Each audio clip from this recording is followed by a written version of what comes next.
سمندر کے بیچوں بیچ ایک چھپا ہوا جزیرہ تھا جسے عام انسان دیکھ نہیں سکتے تھے۔ وہاں پریوں اور جادوئی مخلوق کی سلطنت آباد تھی۔ اس سلطنت کی سب سے حسین اور نیک دل پری کا نام گلاب پری تھا، کیونکہ اس کے لمس سے ہر کانٹا خوشبو میں بدل جاتا تھا اور جس پھول کو وہ ہاتھ لگاتی وہ کھل جاتا۔ مگر ایک دن سلطنت پر آفت آن پڑی۔ شمالی ہوا کا جادوگر، جسے سب طوفانی سایہ کہتے تھے، جزیرے پر قابض ہو گیا۔ اس نے گلاب پری کا دل ایک قیمتی پتھر میں قید کر دیا تاکہ وہ کبھی ہنس نہ سکے اور سلطنت ہمیشہ سردی میں ڈوبی رہے۔ یہاں سے کہانی میں ایک نیا موڑ آیا۔ زمین کے ایک چھوٹے گاؤں میں علی نام کا لڑکا رہتا تھا۔ وہ ماہی گیر کا بیٹا تھا۔ ایک رات اسے خواب میں گلاب پری نظر آئی۔ پری نے کہا، علی میرا دل چرایا گیا ہے، اگر تم نے اسے آزاد نہ کیا تو جادوئی دنیا ہمیشہ اندھیرے میں ڈوب جائے گی۔ علی خواب سے جاگا، مگر خواب کی حقیقت اس کے دل میں نقش ہو گئی۔ اس نے فیصلہ کیا کہ وہ اس پر اسرار جزیرے کو ڈھونڈے گا۔ کچھ دنوں بعد علی کشتی میں بیٹھا اور سمندر کے سفر پر نکل پڑا۔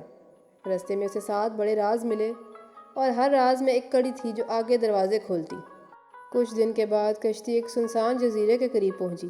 علی نے دیکھا کہ درجنوں رنگ برنگے پرندے آسمان پر اڑ رہے ہیں۔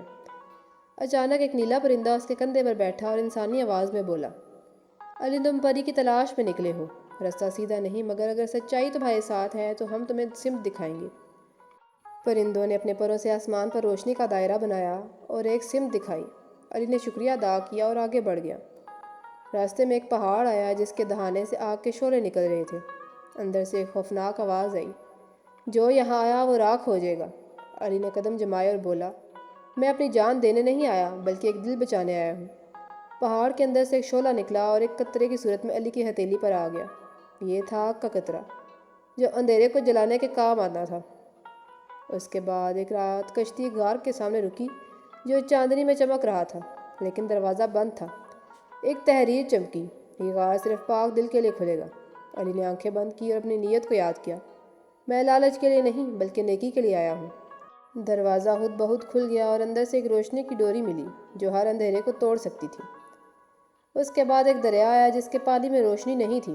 دریا نے کہا، جو سچ بولے گا وہ پار ہو جائے گا اور جو جھوٹ بولے گا وہ غرق ہو جائے گا۔ علی نے کہا، میں صرف اپنی حقیقت جانتا ہوں، میں ایک غریب ماہی گیر ہوں مگر میرا دل سچا ہے۔ پانی پھٹ گیا اور علی کی کشتی محفوظ گزر گئی۔ اس کے بعد ایک جنگل میں بڑا درخت کھڑا تھا جس پر سرخ یاقوت جیسے پھل لگے تھے۔ درخت نے کہا، جو میرا پھل کھائے گا اسے حوصلہ ملے گا، مگر لالچ کرے گا تو پتھر بن جائے گا۔ علی نے صرف ایک پھل توڑا، کھایا اور اس کے دل میں ایک نئی طاقت جاگ اٹھی۔ اس کے بعد اس کے ہاتھ ایک وقت کی گھڑی لگی جو صرف سچائی کے لمحے میں چلتی تھی۔ پھر تھا آخری پڑاؤ جو تھا خاموش سمندر، جہاں ہوا بھی سانس روک لیتی تھی۔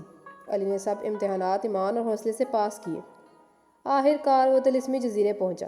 قلعہ سیاہ بادلوں میں لپٹا ہوا تھا اور جادوگر طوفانی سایہ وہاں اپنی طاقت کے ساتھ کھڑا تھا۔ جادوگر نے کہا، لڑکے اگر تم نے میرا مقابلہ کیا تو سمندر تمہیں نگل جائے گا۔ علی نے آگ کے قطرے کو اپنے مشعل میں جلایا، وقت کی گھڑی کو قلعے میں رکھا اور اپنی سچائی سے جادوگر کا جادو توڑ دیا۔ قلعہ لرزنے لگا اور گلاب پری کا دل واپس اس کے جسم میں لوٹ آیا۔ گلاب پری آزاد ہوئی اور اس کی مسکراہٹ سے پورا جزیرہ بہار میں بدل گیا۔ ہر درخت پر پھول کھل اٹھے، سمندر نیلا ہو گیا اور پرندے خوشی کے گیت گانے لگے۔ علی کو انعام کے طور پر نہ صرف ایک دوست ملی بلکہ ایک پوری جادوئی سلطنت کی عزت ملی۔